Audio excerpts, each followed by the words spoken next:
Assalamualaikum warahmatullahi wabarakatuh. Kami dari kelompok 12 yang membahas tentang tulisan bernada.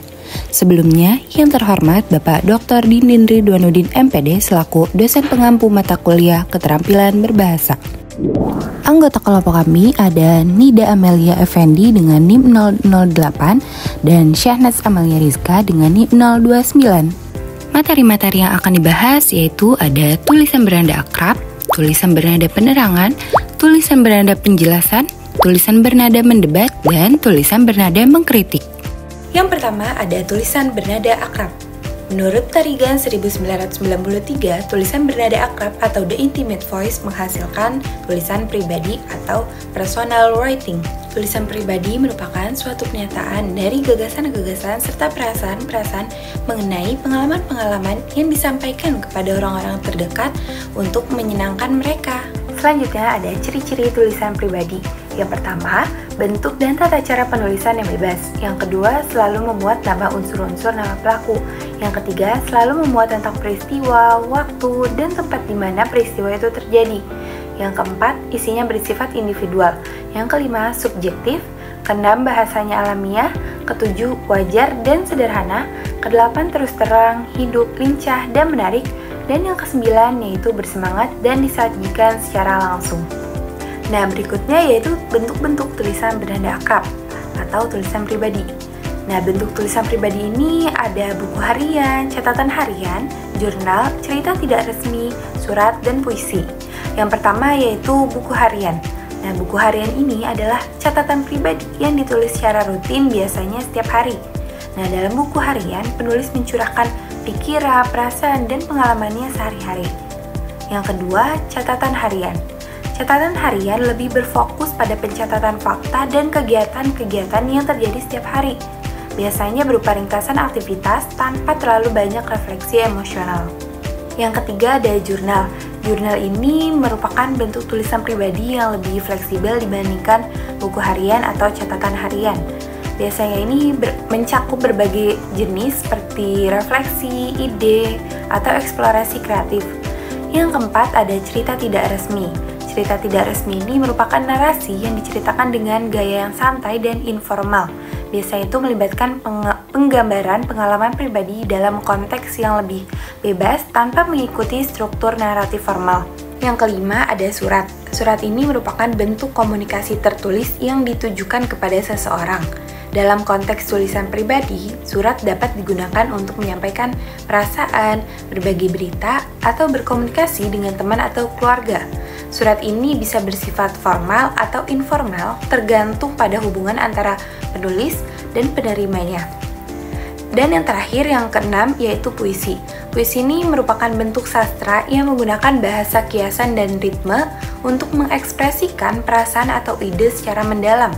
Puisi ini memungkinkan untuk menulis untuk mengekspresikan emosi kompleks dengan cara yang kreatif dan estetis.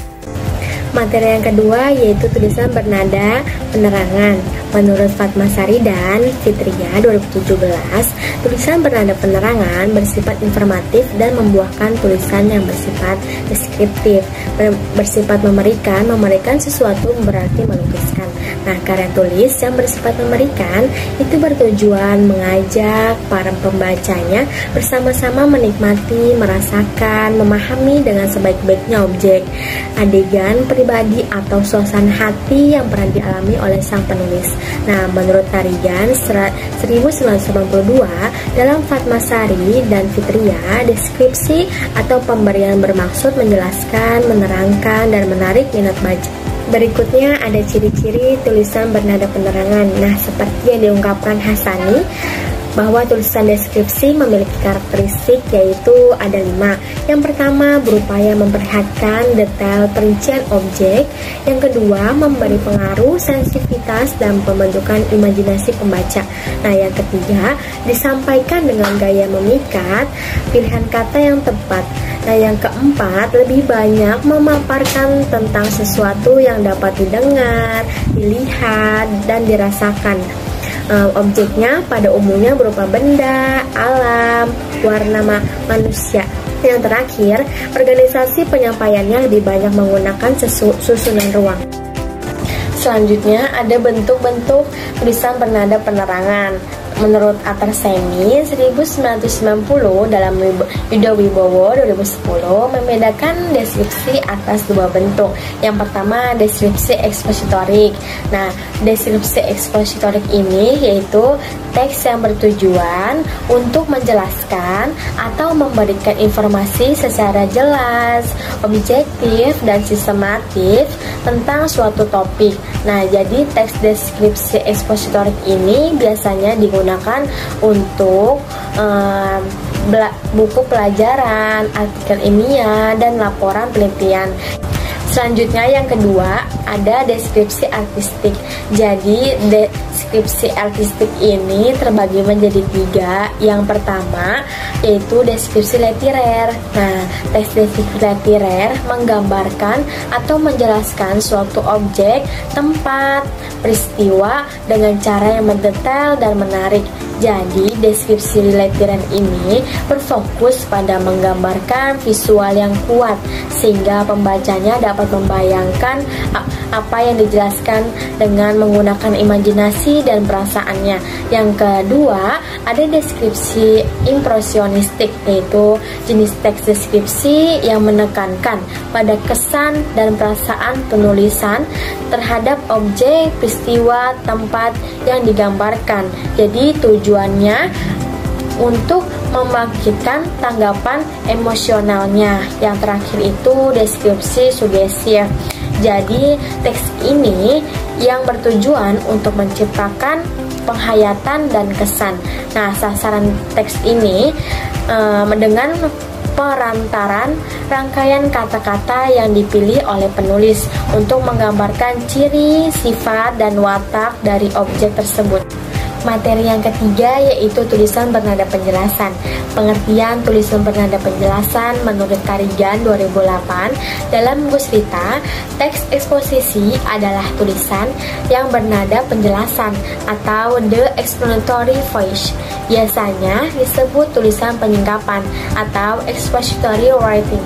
Nah, tulisan penyingkapan tidak hanya bertujuan untuk menceritakan, melukiskan, menggambarkan, ataupun meyakinkan, tetapi tujuan utamanya adalah menjelaskan sesuatu kepada orang lain. Cara untuk penyampaiannya itu berupa mengklasifikasikan, pembatasan, penafsiran, dan penilaian. Kemudian ada ciri-ciri tulisan bernada penjelasan. Nah, karakteristik yang dimiliki teks eksposisi diantaranya yaitu pertama, pembaca tidak terpaksa menerima gagasan pengarangan. Yang kedua, bersifat informatif, yaitu hanya membukakan sejelas-jelasnya untuk objek. Yang ketiga, bahasa yang dipakai ialah bahasa berita tanpa adanya subjektivitas dan emosional. Nah, yang keempat, menggunakan bukti-bukti sebagai alat konkretisasi, yaitu membuat pedoman dan kaidah yang diungkapkan tersebut lebih nyata. Selanjutnya, ada bentuk-bentuk tulisan bernada penjelasan. Menurut Jemingin dan Sarkia 2017, terdapat ada 6 ragam eksposisi. Yang pertama, eksposisi definisi merupakan eksposisi yang digunakan untuk menjelaskan suatu konsep yang dibatasi hanya dengan beberapa kalimat atau penjelasan singkat. Yang kedua, eksposisi proses. Nah, eksposisi proses ini merupakan penjelasan dari sebuah proses yang dituliskan untuk menjelaskan bagaimana terjadinya sesuatu. Nah, yang ketiga, eksposisi klasifikasi. Nah, eksposisi klasifikasi ini merupakan tulisan yang menonjolkan ciri-ciri penting yang didasarkan pada landasan. Yang keempat, eksposisi ilustrasi. Nah, eksposisi ilustrasi ini yaitu contoh-contoh nyata yang dimana suatu dengan hal-hal yang lain memiliki kesamaan dan fungsinya. Yang kelima, eksposisi perbandingan. Nah, eksposisi perbandingan ini yaitu eksposisi yang mengungkapkan persamaan dan perbedaan dari kedua benda atau peristiwa. Yang terakhir itu yang keenam, eksposisi laporan. Nah, eksposisi laporan yaitu menginformasikan atau tentang memaparkan peristiwa atau kejadian dengan memaparkan sesuatu kebersamaan, tempat, kejadian, atau sesuatu yang terjadi. Materi yang keempat, ada tulisan bernada mendebat. Nah, pengertian dari tulisan bernada mendebat yaitu menulis nada mendebat atau argumentatif akan menghasilkan tulisan yang bersifat meyakinkan atau tulisan persuasif. Nah, tulisan persuasif adalah tulisan yang dapat merebut perhatian, menarik minat, dan meyakinkan pembaca bahwa pengalaman membaca merupakan sesuatu hal yang sangat penting. Nah, menurut Al-Wasilah 2005 mengemukakan bahwa argumentasi merupakan karangan yang membuktikan kebenaran atau ketidakbenaran dari sebuah pernyataan atau statement. Ciri-ciri tulisan bernada mendebat. Nah, menurut Vinoja 2007, tulisan argumentasi memiliki ciri-ciri sebagai berikut. Yang pertama, mengemukakan alasan atau bantahan sedemikian rupa dengan tujuan mempengaruhi keyakinan pembaca agar menyetujuinya. Yang kedua, mengusahakan pemecahan suatu masalah. Yang ketiga, mendiskusikan suatu persoalan tanpa perlu mencapai satu penyelesaian. Bentuk tulisan bernada mendebat. Berikut adalah beberapa bentuk tulisan bernada mendebat. Yang pertama itu ada pola analog. Nah, pola analog ini penalaran induktif dengan membandingkan dua hal yang banyak persamaannya. Yang kedua, pola generalisasi atau umum. Nah, ini penalaran induktif dengan cara menarik kesimpulan secara umum berdasarkan sejumlah data. Nah, yang ketiga, paragraf hubungan sebab akibat. Nah, paragraf ini yang dimulai dengan memukakan fakta khusus yang menjadi sebab dan sampai pada simpulan yang menjadi akibat. Nah, yang terakhir ada paragraf hubungan akibat sebab. Nah, merupakan paragraf yang dimula-mula bertolak dari suatu peristiwa yang dianggap sebagai akibat yang diketahui. Materi yang terakhir yaitu tulisan bernada mengkritik. Menurut Tarigan 1993, tulisan yang bernada mengkritik menghasilkan tulisan mengenai sastra. Mengkritik ini tidak boleh dipahami sebagai sesuatu interpretasi yang negatif atau mencela. Istilah kritik di sini mengacu pada pembuatan pertimbangan-pertimbangan atau pengambilan keputusan-keputusan evaluasi yang dilakukan secara matang, teliti, serta mendiskriminasikan. Tujuan utama dari tulisan mengkritik ini yaitu untuk memberikan masukan, saran, atau rekomendasi agar yang dikritik dapat diperbaiki atau ditingkatkan. Nah, untuk membuat tulisan bernada mengkritik ini, penulis harus membaca karya-karya sastra, serta harus memahami benar-benar peranan sastrawan atau penulis karya sastra tersebut. Selanjutnya ini ada ciri-ciri tulisan bernada mengkritik. Menurut pendapat Brown dan Levinson 2018, tulisan bernada mengkritik ini mempunyai 6 ciri, yaitu yang pertama bersifat evaluatif, artinya memberikan penilaian terhadap suatu hal. Yang kedua, menggunakan argumen dan bukti yang kuat untuk mendukung penilaian. Yang ketiga, bersifat objektif dan tidak hanya berdasarkan opini pribadi. Yang keempat, mengidentifikasi kelebihan dan kekurangan dari yang dikritik. Yang kelima, menawarkan saran atau rekomendasi untuk perbaikan atau peningkatan. Dan yang keenam, yaitu menggunakan bahasa yang sopan dan tidak menyinggung. Yang terakhir yaitu bentuk-bentuk tulisan bernada mengkritik. Jadi bentuk-bentuk tulisan bernada mengkritik ini dibedakan menjadi dua. Yang pertama berdasarkan penerapannya dan yang kedua berdasarkan cara kerja kritikus. Yang pertama berdasarkan penerapannya ini terdapat 3 yaitu kritik induktif, kritik judisial, dan kritik impresionik. Kritik induktif ini merupakan kritik dengan memperhatikan unsur-unsur yang ada di dalam karya. Kritik judisial ini merupakan kritik yang menganalisis dan menerangkan efek-efek karya berdasarkan permasalahannya, organisasinya, teknik, serta gaya kepenulisannya. Biasanya kritik ini atas dasar standar umum tentang kehebatan dan kebiasaan. Dan kritik impresionik. Jadi kritik impresionik ini kritik yang berusaha menggambarkan sifat khusus dalam sebuah karya serta mengekspresikan tanggapan kritikus yang ditimbulkan secara langsung oleh karya tersebut. Yang kedua, berdasarkan cara kerja kritikus. Jadi, berdasarkan cara kerja kritikus ini ada 3. Yang pertama ada kritik impresionistik, kritik penghakiman, dan kritik teknis. Yang pertama itu kritik impresionistik. Jadi kritik impresionistik ini kritik yang berupa kesan-kesan pribadi secara subjektif terhadap sebuah karya. Di sini selera pribadi amat sangat berperan. Padahal selera pribadi itu berubah-ubah setiap saat sesuai dengan perkembangan kepribadian orang itu. Lalu kritik penghakiman.